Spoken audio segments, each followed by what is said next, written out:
Hello, welcome to February 20th, 2026. It's a Friday. My name is Kurt, and this is my daily Good Life meditation, a live video broadcast exercise that I do every morning at 5:30 a.m.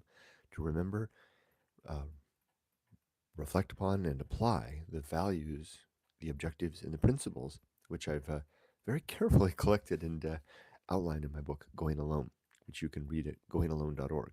I'm kind of laughing a little bit and stumbling over that fact a little bit, that rote thing that I say every day that I've collected and built into this book, given how yesterday was. I'll get to that more in a bit, but yesterday was a very keen day for holding those objectives and principles in my brain as I was proceeding through the day, going through some tricky stuff, which it's very reassuring. It would be like being equipped. Yesterday was an interesting day in a very good way, and I felt like I was well equipped to handle the day by virtue of having the equipage of values of a creed that I could rely upon, well tested and tuned over the years. Anyway, that's what this is about. This video is my daily opportunity to use that tool to improve my life. All right, I also use this time to go over the 8 objectives and then one of the principles, and I then apply, and then I think about what I'm going to do today. So it's a little of reflection of the last 24 hours, application of my creed, and then preparation for the coming day. In the course of that, I'll be talking out loud in like a Dear Diary type of a way. And as such, since it is an open journal, I have liberty to go anywhere I want. So don't be surprised if I change subjects or if I dwell very long on one topic or not very long on another. It's my journal, my liberty to talk as I wish. And I'll even talk about sensitive stuff like my own death. Although I haven't really talked about that at length in a long time. I've only touched upon it, but just be forewarned, I sometimes go there. And it sometimes makes people uncomfortable. All right, excuse me. I just took my allergy medicine, so it hasn't quite kicked in. Red eyes, sniffy nose. Finally, before I get started in earnest, I do want to say, check the comments real quick, and then make sure there's no technical issues. Hello, Robert. Hello, Tim. I save comments until the end, so I check the comments initially just to make sure there's no technical issues, and then I will not answer comments until I get to the end. That way I can have a clear run through, except to say hi. There we go. Let's see. One last thing is a huge thank you to my YouTube members and supporters for your support. You are the ones that help me to have a copy of this book online at the website goingalone.org, and which gets a real steady rate of visitors all day long. It's really reassuring to watch the stream of, like, every time someone drops into the website, I can see a little flag pass by on my screen, and it's pretty steady throughout the day. So thank you. Your support makes that possible. All right, finally, let's get started. One more sip of coffee before I get going.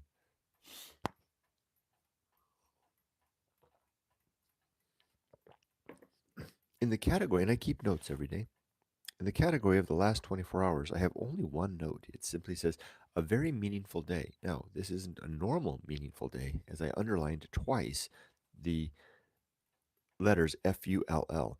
So it was a very meaningful day. Yesterday was by far the biggest day of work that I've had since I retired. I was asked to substitute for a teacher who's out, which meant that it was a Thursday yesterday, it meant that I did my normal English club in the afternoon, and then I had 4 classes back to back from 8:30 in the morning until lunchtime, and I was nervous going into it. Just a second, the allergies.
Okay, a little side quest problem. Let me take a time out from what I was saying to explain what's happening over there. So I'm almost 62, and I've a new problem that I didn't see coming, uh, yet it was in clear sight. Do you know how old people often have those little, when they have medications, they have those little dispenser things with the days of the week on them? And then you can, like, oh, pop it open. It's a little plastic case, pop it open and whip out the medication for Friday, for example. Help to make sure that it's portioned out correctly.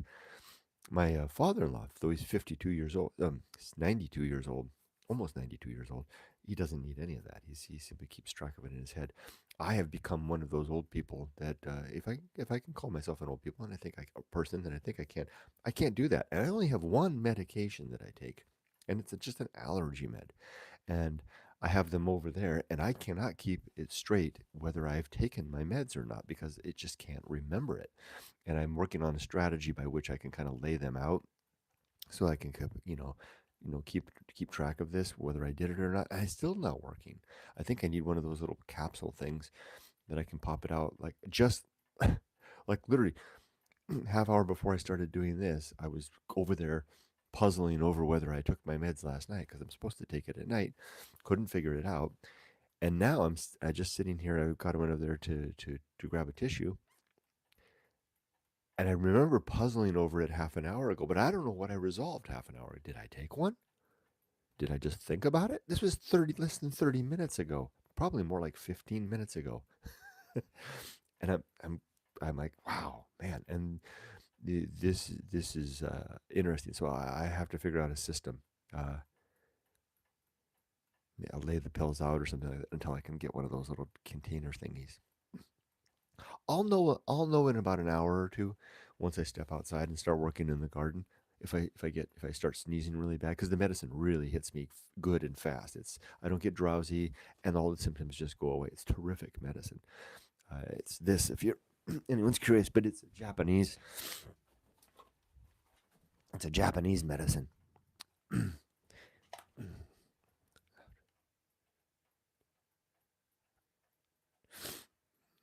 Really good stuff. Anyway, back on track. A very meaningful day with underline of the word FUL, full. So I had big day yesterday. Worked the hardest day of work I've had yet since I retired. I was there the whole day. I mean, I got up really early. I mean, I was here and went to work. I was there early. I had my preparation, 4 classes back to back. I went out and had a really nice lunch at Namaste Nippon. Hey, Namaste Nippon, folks! Word has gotten around where I work that I have a YouTube channel, and even the owner at Namaste Nippon asked me about my YouTube channel. And so, if you if you happen to see this video, Namaste Nippon, tandoori chicken was to die for, and I almost went for the okawari on the naan uh, bread yesterday. It was so good. Your lunches are so great. I love it. So I go there every day. It's close to the school. I just walk there over there and have just a delicious lunch every day that I work. Anyway, so I did that, and then I did the English club in the afternoon, and the English club went so well, and it's always doing this, and it's growing. I gained 2 more members of the club yesterday, and we're going to need a bigger room soon. And excuse me, how rude. And I didn't get home until by the time I got home, it was almost 5 o'clock. I thought I was going to be wiped out. I was invigorated. I felt great. I had a really good day at work. I really do like this job, and the full part comes from the job. The meaningful part. It's exactly what I had envisioned it would be: an opportunity to spend time with um, young adults who are on the cusp of their adult responsibilities, weighing options, struggling with the inertia of precedent, excuse me, the inertia of cultural expectation of the inertia of cultural precedent, and the weight of responsibility of expectations of families back home and personal expectations, and all while being in a foreign country young and moving forward. And if I had asked myself, if I said, okay, Kurt, you spend a lifetime living and developing a creed, and then you get a chance to apply that, where would you like to do so? And I said, well, I'd like to do so in the company of young adults. So that's namely who I wrote the book for. And now here I am doing that. Now, it's not like I'm running around thumping on my book in class. I don't talk about it at all in my class. All I simply do in my class is um is live according to my values in a way that I can minister, if that isn't too strong a word. That is too strong a word. Minister my school's agenda, which is English teaching. Minister is way too strong a word. I stumbled into that one. I can administer my administer. Talk about a Freudian slip, huh? Administer my school's task, which is teaching English, in a way that I can hopefully be helpful, if only by role modeling uh, adult behavior. And that's all I attempt to do. I don't talk about principles or objectives. I don't proselytize. I don't minister. All I'm doing is being there as the best adult that I possibly can, trying to be what I remember my best professors in college being like. That would be David Bixler and Professor Losi and Professor Delorier. They didn't proselytize to me. They simply lived as good men, and I took note. And I want to do the same. And that's I came away from yesterday feeling exactly that. And I had several anecdotal. I had several very interesting moments of that yesterday. I won't share any of those here. That's highly personal information that belongs between me and the people at the school. Oh, the school did ask me if I would be willing to take on more hours, so I might be taking on a few more classes, which I'm happy to do. Although I'm going to contain those to no more than 2 days a week. So basically, the way it works is I made the arrangement with the school. I am available to come in 2 days a work week, every 2 days for the work week, and spend as much time there as you want. So I'll work a full day those 2 days if you need whatever you need. And then the other 3 days of the week, I'm available to come in as a substitute teacher. So hopefully that arms them with a real useful tool in the form of me, available to work 2 days and then available to sub in a pinch. I mean, I don't have any commitments anymore, so they can call me practically in a moment's notice, and I'll be available to come in. And they're really good when they do that. They prepare the classes when they call me into sub. They prepare the lessons, they prepare the materials. It's all printed up. I just walk in and here's your materials, Kurt. Off you go. It's good. Yesterday was such a great day. I really liked it. Came home feeling a very deep sense of satisfaction, the type that I haven't, frankly, felt since I was a project manager.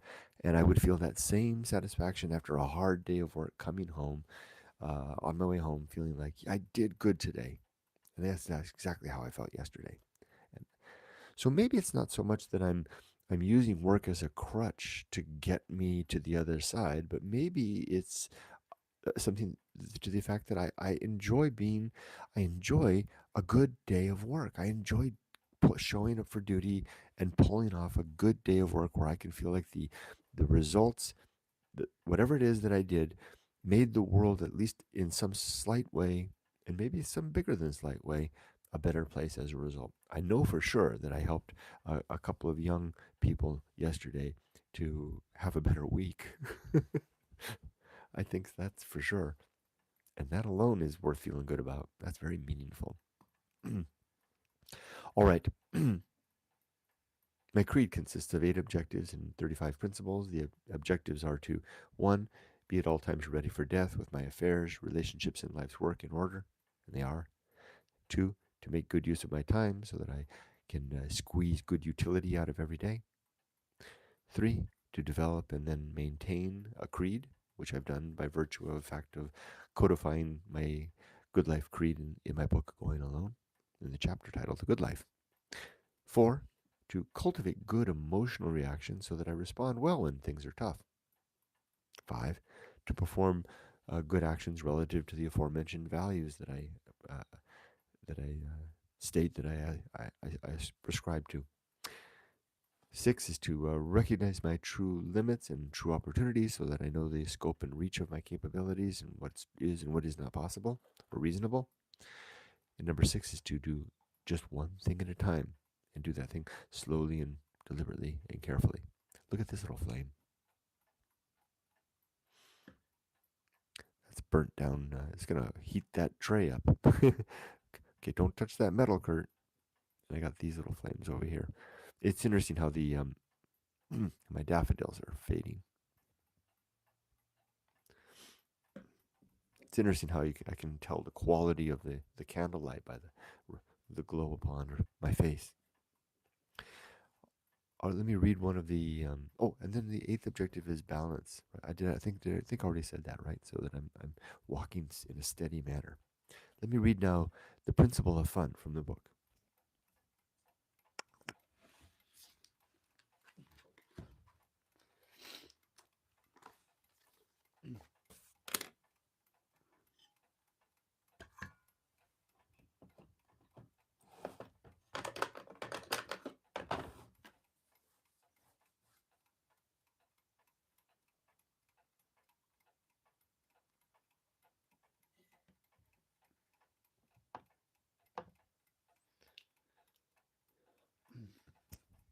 The addition to this principle, called the principle of fun, was an addition, a late addition to the book, when I realized that my creed was rather stodgy and a stuff shirt. There was really little joy in it. There was a lot of admonition towards stoic values, and I realized I need to add something in here to remind myself to have fun. Here we go. It's principle number 34, second to last principle in the creed. The principle of fun, on page 273 of the hardbound edition. The principle of fun. The sub principles here are hope and retrospect. And a quote from the Bible, Ecclesiastes 8:15.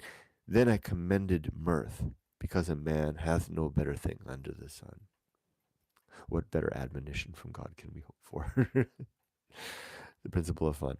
Along the way, we might become overly focused on the pursuit of living well, such that we neglect to enjoy the fact that we are alive. Be gay, be jolly, have fun, find friendship and community and family and things to do which might make us smile and laugh and sleep well and hard and with a smile on your face. Live such a life that the mortician must ask your heirs if they wish him to wipe the death mask grin from your face before the funeral service begins. Bring to your death a good and happy life, as a warm, fading spark of light and life glowing down into the seemingly infinite sea of darkness and gloom.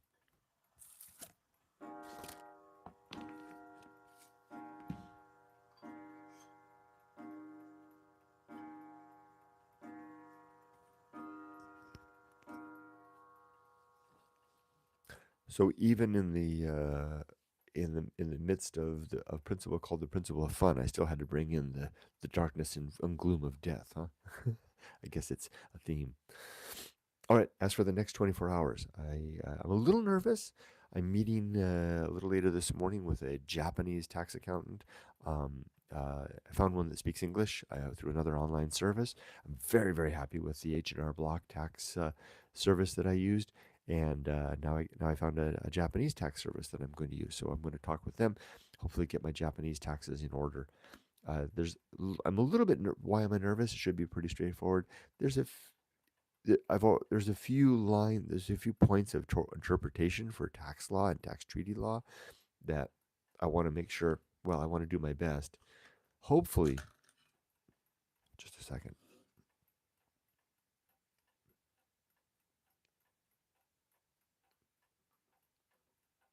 To fall on one particular side of of the possible interpretation of that tax law. It's a little bit finding a Japanese tax advisor, I believe, is a little bit like Tom Cruise finding a safety guy for his stunts in the movies.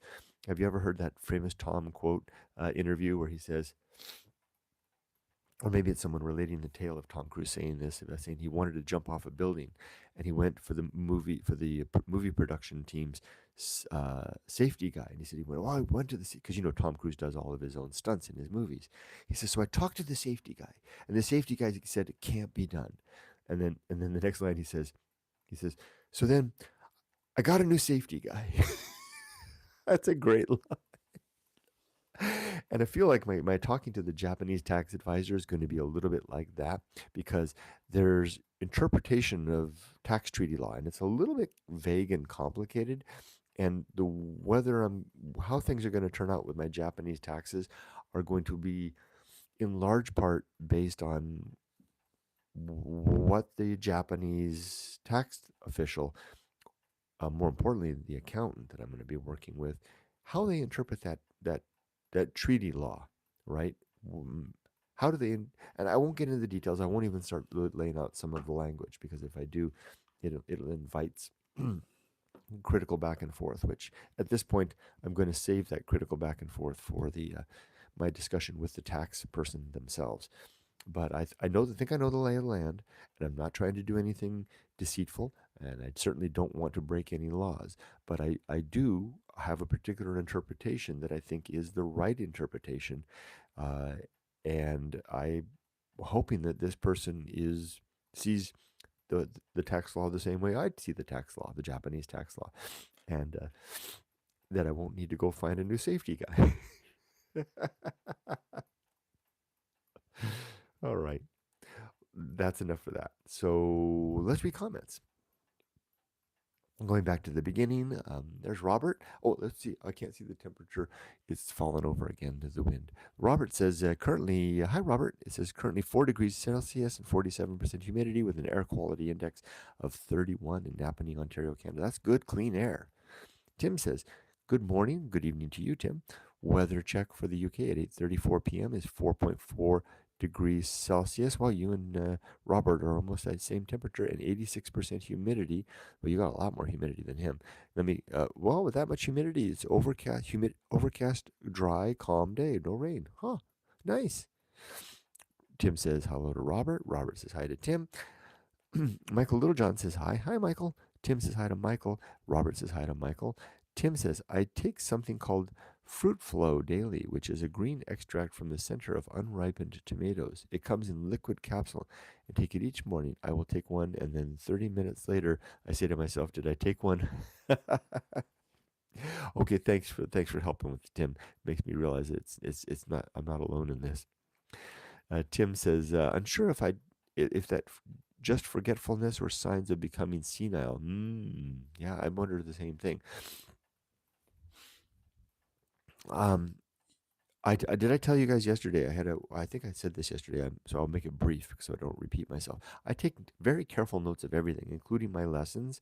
And earlier in the week, my boss at work asked me about one of the classes I substituted for and what I had done, and I had it all written down, and I still couldn't tell them because my notes were pretty poor, and my memory was shot. I had to finally say, I don't know what I did, even though I had a note that told me what I did. Because I don't think I wrote the note very clear. Elvina says, hello all. Can't stay today watching the gold medal game between Canada and the U.S. in women's hockey. Go Canada. Have a great day, everyone. You too, Elvina. Thanks for dropping by. Tim says hello to Elvina and says enjoy. Robert says hello to Elvina. Tim says, apologies for my spelling. It's hard not to be watching the news today after the police arrest of former Prince Andrew. Yeah, I saw that in the headlines. Wow. All right, everybody. Well, I'm going to drop off for now. I have going to prepare my notes for the meeting with the Japanese tax person, and get ready to go do morning exercise. And I have a gift for one of the for my neighbor Sato-san, who gave me a nice pair of gloves because she noticed my hands were cold every morning, and I got a gift for her yesterday. I went down to the tea center in Shizuoka, where they've got all kinds of selections of tea from all over Shizuoka, and I asked the women that work there, 3 women my age, that's where we get our tea when we want to mix things up. And I said, what's the best tea in Shizuoka? And they pointed me to the one, and I got a nice bag of that to give to my neighbor in appreciation of the gloves. All right. I hope you all have a great day. Thank you, Claude. Hey, good morning, Claude. Good to see you, and or good afternoon for you. Wishing everybody all the best. Be safe, but not too safe. Take care. And Evelyn, if you drop by later, wishing you all well, Evan, and everybody else. Thank you, Tim. Bye bye.